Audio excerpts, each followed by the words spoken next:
ताज़ा खबरों के लिए कोणार्क न्यूज़ को सब्सक्राइब करें और बेल आइकन ज़रूर दबाएं।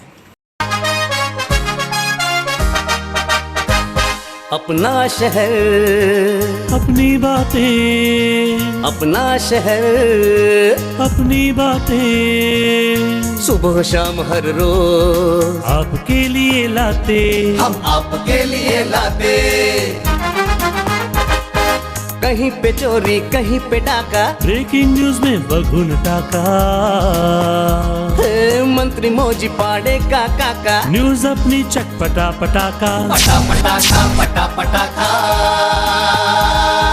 खबर दर खबर पहुँचे आपके घर, देखे न्यूज ये पूरा शहर। News, reviews and interviews, fresh and hot, without excuse. Without excuse, without excuse.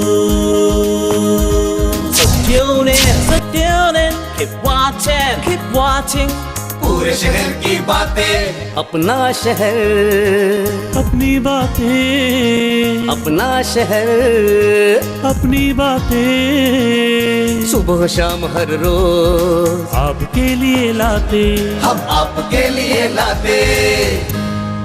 Konark, अपना शहर अपनी बातें। नमस्कार, मेरा नाम है अजय व्यूसाने, आप देख रहे कोणार्क अपना शहर अपनी बातें। आइए नजर डालते आज की कुछ खास खबरों पर।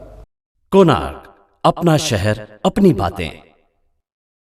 कोरोना वैक्सीन कितनी प्रभावशाली है या प्रभावशाली नहीं है, इस विषय में लोगों के बीच काफी चर्चाएं चल रही है। आइए लेते हैं पूरी पड़ताल। कोरोना वैक्सीन लेने से कोरोना रोग से लड़ने की क्षमता शरीर में बढ़ जाएगी। इसका यह मतलब बिल्कुल नहीं है कि कोरोना वैक्सीन लेने के बाद आपको कोरोना रोग नहीं होगा। उदाहरण लीजिए आप डॉक्टर शुभांगी वाडेकर का। डॉक्टर शुभांगी अंबरनाथ उप जिला अस्पताल की आरोग्य अधिकारी है। डॉक्टर शुभांगी को कोविड वैक्सीन का पहला डोज अंबरनाथ शहर में सबसे पहले दिया गया था। इसके बाद उन्हें वैक्सीन का दूसरा डोज भी दे दिया गया था। बावजूद इसके उन्हें कोरोना हुआ है और अब वे इसका उपचार ले रही हैं। इस बात को लेकर तरह तरह की चर्चाएं तेज है। लोगों का कहना है कि कोरोना वैक्सीन लेने के बाद भी क्या कोरोना से सुरक्षा 100% हो सकती है? जवाब है, अनुभवियों के अनुसार कोरोना की कोई भी वैक्सीन कोरोना से लड़ने के लिए एक कारगर उपाय तो है, लेकिन 100% कोरोना की प्रतिरोधक नहीं है। इस वैक्सीन को लेने से कोरोना की स्थिति में आपके बचने के चांस बढ़ जाते हैं। बस केवल यही फायदा है इस वैक्सीन का। कोणार्क, अपना शहर अपनी बातें। पुलिस आयुक्त प्रशांत मोहिते द्वारा दी गई जानकारी के अनुसार हाजी मलंग बाबा के दरबार में झगड़ा झंझट करने वाले लोगों के खिलाफ मामला दर्ज किया गया है और इस मामले की जांच जारी है।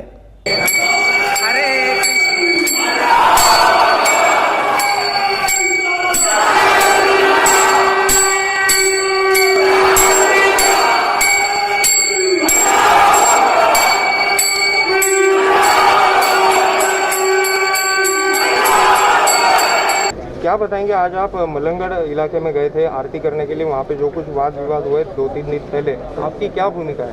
देखिए, मलंगड़ पे जो पूर्णिमा के दिन हुआ वो निंदनीय है और जिस तरीके से आरती चालू थी और आरती के दरमियान लोगों को धक्का बुक्की की गई, बाहर निकाला गया, सो वो हर एक आदमी की भावनाओं को ठेस पहुँचाने जैसा था। इसलिए हम आज वहाँ जाने की कोशिश की, पुलिस ने हमें रोका, लेकिन हम लोगों ने तय किया है कि हम वहाँ जाएंगे। सो हर पूर्णिमा पे वहाँ हम लोग आरती करते हैं। सो अगले 27 अप्रैल को जो पूर्णिमा आएगी, उस दिन पूरे महाराष्ट्र नवनिर्माण सेना के हम सब कार्यकर्ता बड़े ताकत से वहाँ जाएंगे और फिर देखते हैं हमें कौन धक्का मारता है।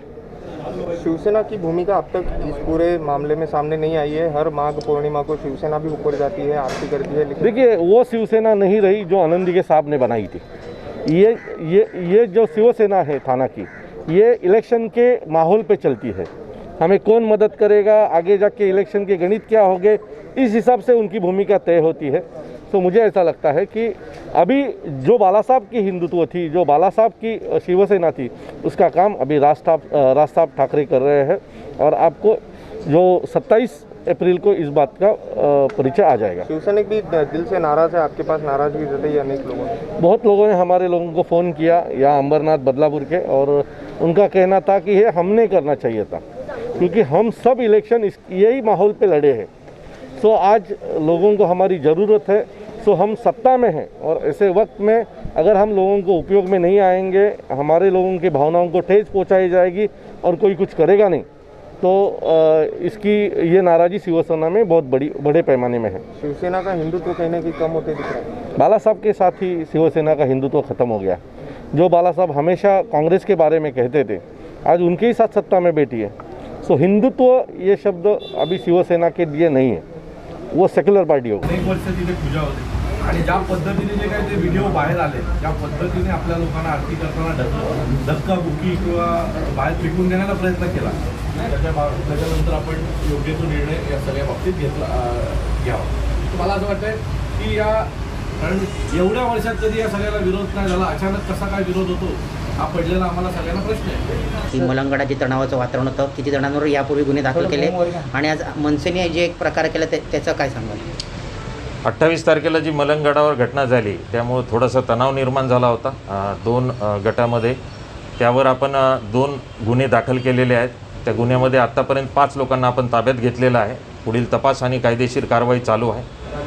त्या संदर्भात मनसे पक्षातर्फे आज गडावर जाणार असल्याबाबत त्यांनी विनंती केली होती, परंतु सध्या जमावबंदीचे आदेश लागू आहेत. त्याचप्रमाणे कोरोनाच्या गाईडलाईन्ससुद्धा बंधनकारक आहेत सर्वांना, त्यामुळे आम्ही त्यांना ताब्यात घेतलेलं आहे आणि त्यांच्यावर पुढील कायदेशीर कारवाई करत आहोत. सर, मनसे कार्यकर्त्यांना गुन्हा दाखल होणार का? जो नियमभंग केलेला आहे त्याप्रमाणे कायदेशीर कारवाई केली जाईल. सर, गडावर एकंदरीत जो व्हिडिओ व्हायरल झालेला आहे त्या व्हिडिओबद्दल तुम्ही काय सांगाल? त्या व्हिडिओनुसारच आपण कारवाई केलेली आहे. त्याच्यामध्ये जे संबंधित दिसतात, थोडंसं आरती चालू असताना ती लवकर संपवावी यासाठी तो वाद झालेला होता, परंतु त्यानुसार आपण जे संबंधित आहेत त्यांच्यावर कारवाई करून अटकसुद्धा केलेली आहे आणि अजून तपास चालू आहे. 2 ते 2 तारखेला सत्ताधारी शिवसेना यांनी पण तिकडं येणार असं सांगितलं आहे, त्याबद्दल आपण काय माहिती आहे का? नाही, सध्या जमावबंदी असल्यामुळे आपण 5पेक्षा जास्त लोकांना अलाउड करणार नाही. दिनांक 28 मार्च 2021 को हाजी मलंग दरगाह की यहाँ पे घटना होने के बाद उसका निषेध करने के लिए मनसे के जिला प्रमुख और उनके मनसे सैनिक हाजी मलंग की तरफ जा रहे थे. ये बिना परमिशन, पुलिस परमिशन के जा रहे थे, इसलिए जब भी हमको ये इन्फॉर्मेशन मिली तभी हम लोगों ने उनको रोका और उनको माननीय पुलिस आयुक्त ठाणे शहर, उनके जो मनाही आदेश है उनके बारे में बताया, कोविड की जो गाइडलाइन है उसके बारे में बताया. फिर भी उन्होंने पुलिस के जो निर्देश है उसका पालन नहीं किया. वो हाजी मलंग दरगाह की तरफ जा रहे थे. पुलिस के दिए हुए निर्देशों का पालन न करना और मनाही आदेश का भी पालन न करना, इसकी वजह से उनके ऊपर महाराष्ट्र पुलिस कायदा कलम 37(3) और 135 के अंदर उनके ऊपर कार्रवाई की गई है. और ये कार्रवाई लगभग 13 लोगों के ऊपर की गई है. इसके तहत उन्हें पुलिस में लाया था और जामीन के ऊपर उन्हें रिहा किया गया है. अविनाश यादव जी ने आह्वान किया है कि 27 तारीख को हम लोग मलंगड में आ रहे हैं, जिसको रोका है उसने वापस एक बार दोबारा रोकती दिखाई है. नहीं, पुलिस उनकी कार्रवाई करेगी. जो गाइडलाइंस दी गई है और जो मनाही आदेश है उनको पुलिस परमिशन लेके ही वहाँ पे जाना पड़ेगा और पुलिस परमिशन के बिना वहाँ पे जो जाएंगे उनके ऊपर कानूनी तौर पे कार्रवाई की जाएगी. लोगों से हम यही अपील करते हैं, अभी जो कोविड के हालात हैं उसको मद्देनजर नज़र रखते हुए आप लोग बिना वजह और बिना परवानगी ऐसी जगह पे मत जाइए और 5 से ज़्यादा लोग लेके मत जाइए, क्योंकि कोविड अभी बढ़ रहा है. इसके लिए दिए हुए हमारे जो निर्देश हैं और राज्य शासन ने भी जो निर्देश दिए हैं तो उसका आप पूरा पालन कीजिए. कोणार्क, अपना शहर, अपनी बातें. किए गए आंदोलन में शामिल भाजपा नेताओं में से 7 के खिलाफ उल्लासनगर पुलिस स्टेशन में दर्ज किया है आपराधिक मामला. आइए लेते हैं पूरी जानकारी. 21 मार्च के दिन भारतीय जनता पार्टी के अध्यक्ष जमनू पुरस्वानी के नेतृत्व में स्वीकृत नगर सेवक मनोज लासी के कार्यालय के सामने भारतीय जनता पार्टी के कार्यकर्ताओं ने महाराष्ट्र राज्य के गृह मंत्री अनिल देशमुख इस्तीफा दो, उद्धव ठाकरे सरकार लोकतंत्र के लिए खतरा है, महाराष्ट्र सरकार को बने रहने का कोई अधिकार नहीं, ऐसे बैनर पोस्टर हाथों में लेकर तथा घोषणाबाजी करके आंदोलन किया. इसमें सोशल डिस्टेंसिंग नियमों का पालन नहीं किया गया. इस आंदोलन के लिए पुलिस से किसी भी तरह की पूर्व अनुमति नहीं ली गई थी तथा पुलिस आयुक्त के मनाही आदेश के उल्लंघन किया. इसलिए जगन्नाथ कोहली नामक पुलिस हवलदार ने 7 लोगों के खिलाफ शिकायत दर्ज कराई है. जिनके नाम इस शिकायत में हैं उनके नाम हैं मनोज लासी, जमनू पुरस्वानी, अजित सिंह लबाना, मन्नू खेमचंदानी, डॉक्टर AB सिंह तथा प्रकाश माखीजा है। इन सभी के खिलाफ भारतीय दंड संहिता के विभिन्न धाराओं के तहत मामला दर्ज किया गया है। कोणार्क, अपना शहर, अपनी बातें। बिजली के बिलों को लेकर आंदोलन करने वाली पार्टी के जिला अध्यक्ष जमनू पुरस्वानी से हमारे प्रतिनिधि ने की बातचीत। आपको भी सुनाते हैं उसकी कुछ मुख्य अंश। लंबे लॉकडाउन के बाद आर्थिक परेशानियों से नागरिक जूझ रहे थे। उसके बाद जो कि झटका लगा वो लगा बिलों के दरों का। ऐसे में आश्वासन दिए गए कि बिलों को जो है कम किया जाएगा और लोगों को राहत दी जाएगी, लेकिन राज्य सरकार द्वारा ये राहत नहीं मिली। राज्य सरकार ने केंद्र सरकार के ऊपर इसके लिए जो है जिम्मेदारी थोपी, तो वहीं पे केंद्र सरकार का कहना रहा कि राज्य सरकार अपनी नीयत नहीं रखती कि वो लोगों को बिल के दरों में राहत दे पाए। ऐसे में जो है कई विरोध भी किए गए, कई प्रदर्शन भी किए गए। ऐसे में भाजपा ने भी जो है कई जगहों पर कई विरोध किए, लाइट विभाग के दफ्तरों में ताले भी लगाए। लेकिन जो कि तो समस्या है, लोगों को जो है अब और दिक्कतें हो रही, क्योंकि बिजली विभाग द्वारा जो है बिल ना भरने पर सीधे कनेक्शन काटे जा रहे हैं। तो ऐसे में जानने की कोशिश करते हैं कि आखिरकार कहाँ पर जो है दिक्कतें हो रही और लोगों को राहत नहीं मिल पा रही। भाजपा से हमारे साथ जमनू पुरस्वानी जी मौजूद हैं, इनसे जानने की कोशिश करते हैं कि इतने प्रदर्शन करने के बाद में, केंद्र में होने के बाद भी लोगों को आखिरकार राहत क्यों नहीं मिल पा रही। सर, जिस तरीके से जो कि बिलों के दरों की बात करें, अब तो जो है लोगों के बिल जो है ना भरने पर कनेक्शन काटे जा रहे हैं। काफ़ी जो है सख्त रवैया देखने को मिल रहा है। भाजपा ने कोशिश की, भाजपा भी असफल नजर आई, लोगों को राहत नहीं दिला पाई। तो क्या कहना चाहेंगे इसके लिए? देखिए, भारतीय जनता पार्टी ने कई आंदोलन किए हैं। कोरोना के समय में कई दुकानें बंद थी, जिन्होंने अपना लाइट का बल्ब तक नहीं जलाया और बिज़नेस पूरा बंद था, घरों में भी तकलीफ़ थी। केंद्र शासन हर तरह से लोगों को सुविधाएं दे रही थी, राशन दे रही थी, दालें दे रही थी, चावल दे रही थी, गरीबों के खातों में पैसे आ रहे थे। लेकिन राज्य सरकार ने एक काम ये किया कि बिजली के बिल कम करने के लिए हमने आंदोलन किया तो उल्टा कुछ % बिजली के बिल बढ़ा दिए।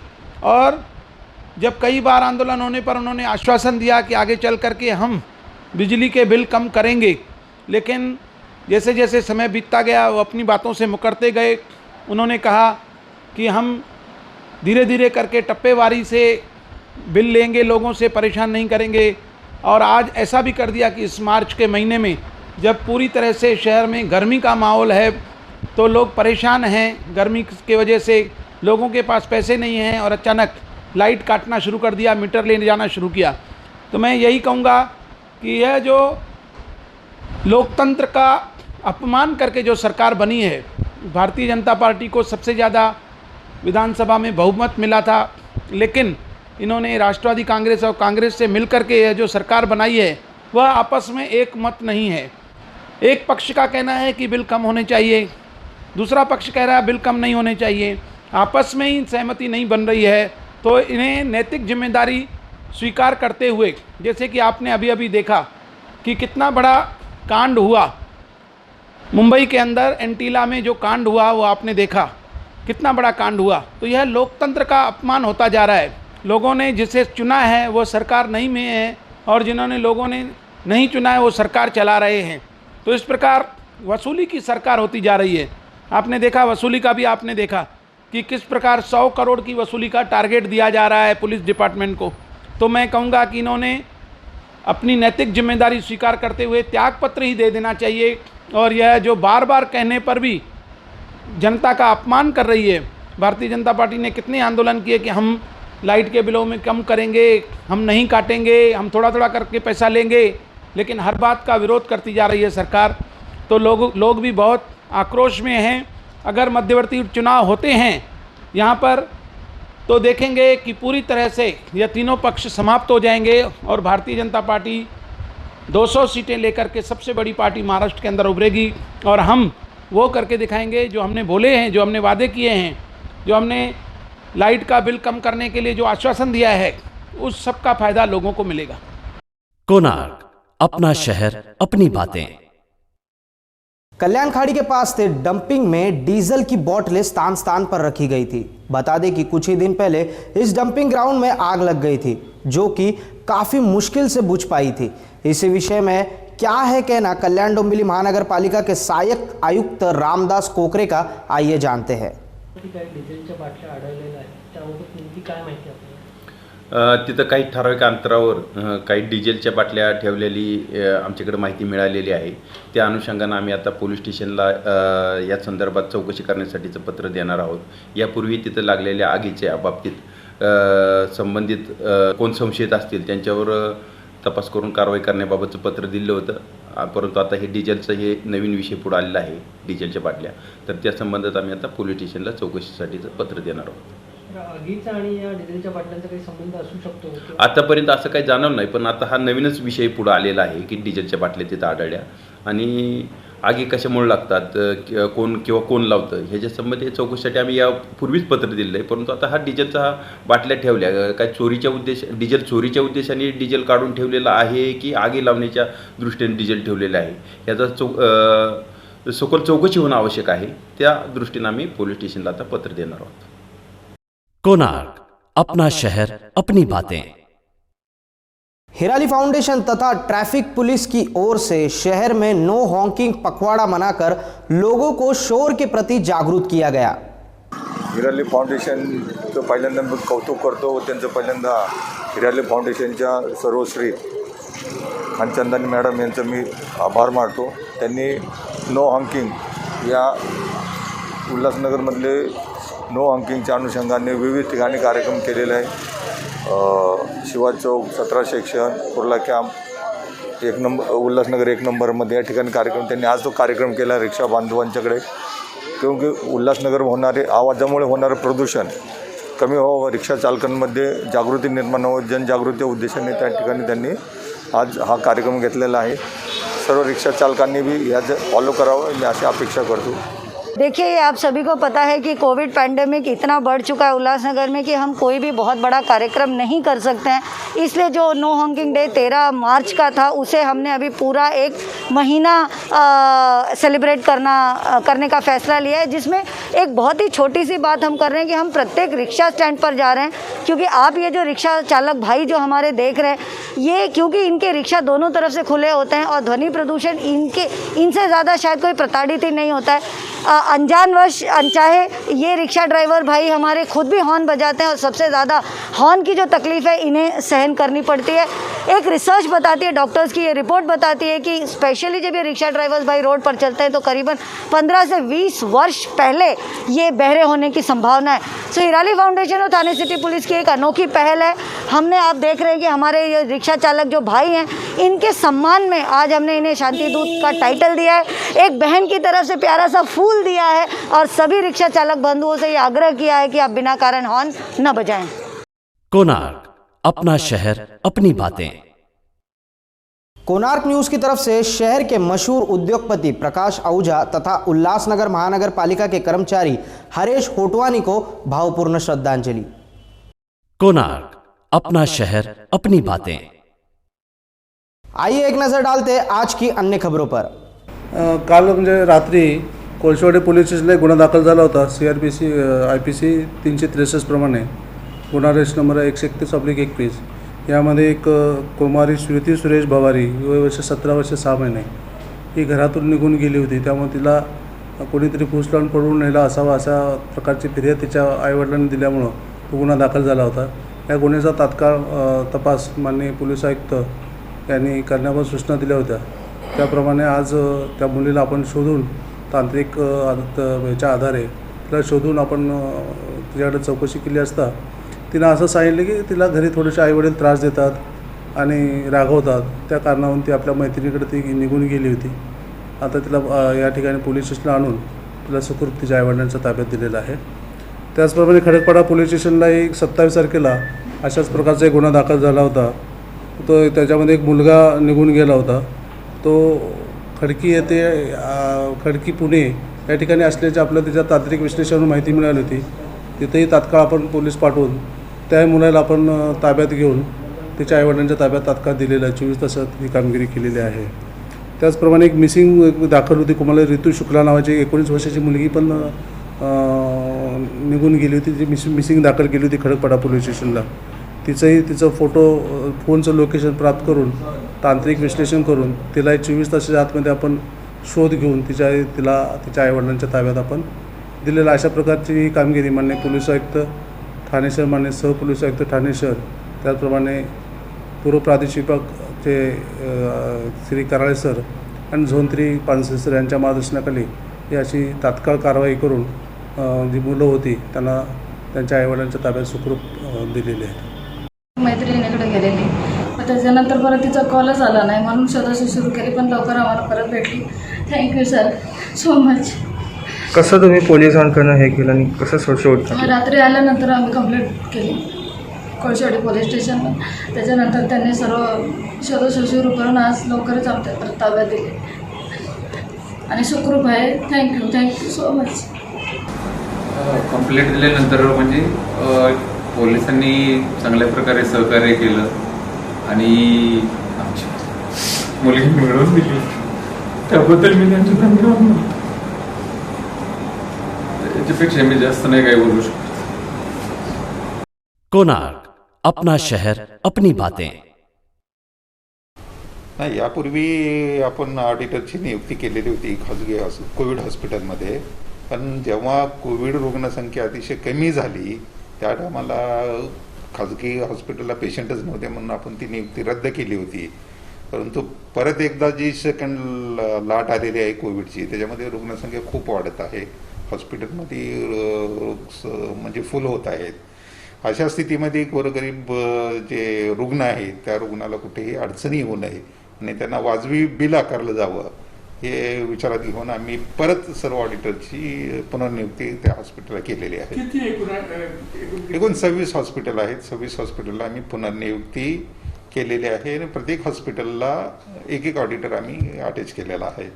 अद्याप काही बिलोबरची कारणी संदर्भात जास्त कारणी केली आहे, काही तक्रार आली आहे नवीन याच्यामध्ये आता ह्या लाटेमध्ये काय अशी तक्रार आमच्याकडे प्राप्त झालेली नाही आहे.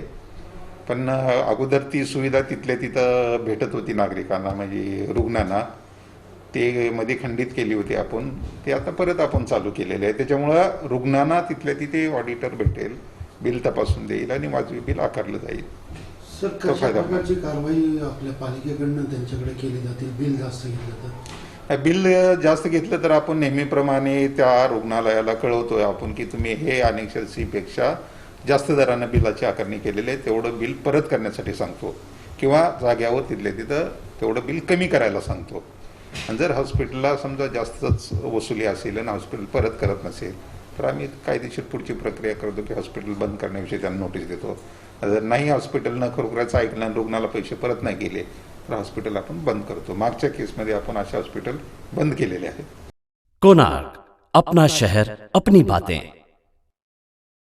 राशन बंद करने के लिए, राशन की दुकानों को बंद करने के लिए ये जो एक फॉर्म निकाला है तो हम लोग उसका विरोध करते हैं कि ये जो राशन कार्ड, अगर राशन कार्ड लोगों के बंद हो जाएंगे, गरीब लोगों के, तो उनको राशन कहाँ से मिलेगा? ये जो नीतियाँ हैं ये गलत है और हम लोग इसका विरोध करते हैं, निषेध करते हैं, क्योंकि सरकार ने ये जितने भी कानून निकाले हैं वो देश विरोधी हैं और गरीबों के विरोध में है और हम नहीं चाहते हैं कि ये कोई भी ऐसी गलत नीति है जो गरीबों के खिलाफ बात को हम लोग इसके विरोध करते हैं. बहुजन मुक्ती पार्टी ठाणे जिल्ह्याच्या वतीनं संपूर्ण ठाणे जिल्ह्यामध्ये महाराष्ट्र शासनाने बहुजन समाजाच्या विरोधामध्ये जी विचारसरणी आखलेली आहे त्यांच्या रोजीरोटीचा प्रश्न असणारा हा एक महत्त्वाचा प्रश्न आहे आणि त्यांची रोजीरोटी हातावरच्या पोटाची असल्यामुळे शासनाने पुरवलेल्या अन्नधान्याच्या जीवावर त्यांचा परिवार चालतो आणि त्यांचं राशन कार्ड हे रद्द करण्याचं षडयंत्र या ठिकाणी शासनाच्या अधिकाऱ्याकडून आणि कर्मचाऱ्याकडून खुद शासनाकडून चालवलेलं आहे आणि या निषेधार्थ आपण या ठिकाणी त्यांच्या या हमीपत्राचा जाहीर निषेध म्हणून होळी करत आहोत. बहुजन मुक्ती पार्टीच्या वतीने या ठिकाणी होळी करण्यात येत आहे. आज बहुजन मुक्ति पार्टी की ओर से सारे शहर भर के राशनिंग दुकान पर हम ये हमी पत्र जलाओ आंदोलन जारी किया है. ये इसलिए कर रहे हैं कि राज्य सरकार ने ये ऐसा लिखा है कि जिसके घरों में गैस होगा ऐसे नागरिकों का राशन कार्ड भविष्य में रद्द किया जाएगा. तो ये जो पॉलिसी है, ये जो उनका षड्यंत्र है, ये षड्यंत्र हमको समाप्त करने के लिए बहुजन मुक्ति पार्टी की ओर से सारे राज्य में इस तरीके का आंदोलन किया जा रहा है. हर राशन दुकान में जाकर हमने वहाँ पर ये जो फॉर्म भरा जा रहा है इसका विरोध किया और इसका जाहिर तरीके से गोली जलाई कि ये अध्यादेश, ये हमी पत्र जल्द से जल्द रद्द किया जाए, ऐसी हमारे पक्ष की ओर से मांगनी है। हम ऐसी मांग करते हैं और अगर सरकार ने हमारी मांगें पूरी नहीं की तो सारी पार्टियों की ओर से पूरे राज्य में हम बड़े पैमाने में धरना आंदोलन करेंगे, चक्का जाम करेंगे और जो कुछ भी जवाबदारी इसकी सामने समस्या आएगी इसको सरकार जवाबदार होगा। अभी हम लोग उल्लासनगर 5 नंबर के राशनिंग ऑफिस में आए हैं। यहाँ के राशनिंग अधिकारियों को एक निवेदन दिया जाएगा मुख्यमंत्री जी को कि हमारी मांगे पूरी की जाए।